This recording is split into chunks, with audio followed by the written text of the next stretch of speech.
this opportunity to build the biggest event in sports history.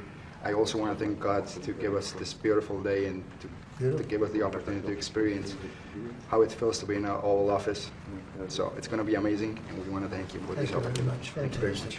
Fantastic. And I never thought you will be so kind. Well, honestly. I have a false image. Yeah. I have a And why you false- wanted to give the toughest test to you, the friend of To you, which? the friend of you.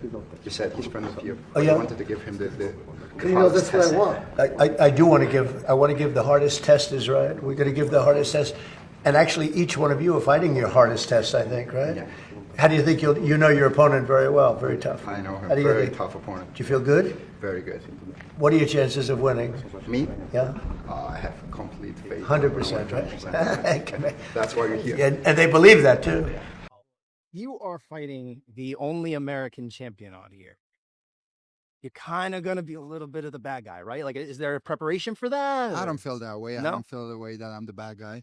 Not at all, honestly. Do you feel enough love in this country, or is it just something you don't Of really care course, about? I always felt very loved in this country, and I love this country so much.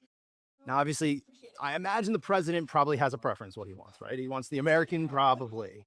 But if you think get so? to, I don't you don't think know. so. I don't think so. Really? No, not really. Okay. So really, I don't think that he has like some preference. He's a fan of the sport, and he just wants the best to win. Now, you probably will get a hero's welcome either in Madrid or Tbilisi or either one, right? When you come home, right? Yeah. Is that is? What was the question? Do you think that you'd be getting kind of that reception when you come home? You know, something where they really embrace you for winning, even in this country, in America, on the They biggest always American stage? embrace me in this country, as I told you. Sure, sure. That this country gave me the place that I have today, gave me the opportunity, and I love this country. Like I always used to hear when I was a kid about the American dream, and I never really understood the meaning of the word, but now I'm living the meaning. Had you come to the United States before you joined the UFC? No. So The everything first is time, kind of- okay. the first time that I came to this country, it was with the UFC. What was your first thought when you landed on American soil? What did you think of this It place? was amazing. Like seeing everything in this country, like these huge buildings and all that, is just so inspiring that you can feel that this country has a lot of people that they think big and they do big. You know, you only have to see the buildings. Someone like me and you, he visualized building all these monster buildings. And one thing is the visualizing, and the another thing is to bring it to life. And I love when people think big and they do big. And this is what I can feel in America. And something else that I love about this country is that they really appreciate the talent. They really support them, which helps us to reach the highest potential that we all have. Because when you feel that the people appreciate your talent, your work, and the all hard work that you're putting in, and you feel like supported, it helps you to develop your highest potential. And I love that about this country. And of course, you do love to think big, in terms of your Always. career and everything. Exactly.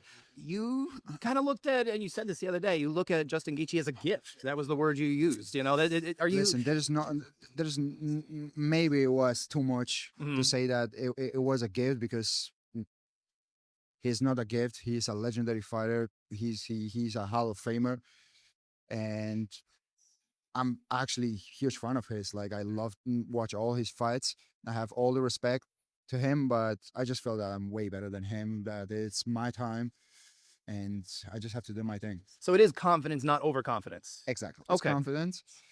Listen, if someone has the overconfidence, he stops putting the hard work.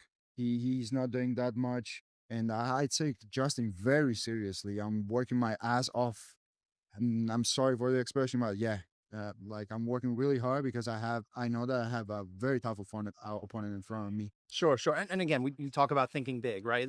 I'm sure you had bigger opponents in mind, at least. Obviously, this is the fight that came Every up, but- opponent that I have in front, and every fight is the biggest fight, is the toughest opponent, and it's a new challenge in my life. Okay. So I'm very excited. So, but who else is kind of that gets you? Who's the ones that, like, outside of who the UFC lines up in front of you? Who do you want? Who are the ones that you're like, oh, that would be something that gets Ilya Topuria excited? The fight against Islam for the third belt, that will be something big, something that. But at the same time, this fight excites me too, because everything, it's not only about the fight, it's about the event, where it's going to be the event, the people that it's going to be attending the event, and I don't know. It's a huge, huge opportunity.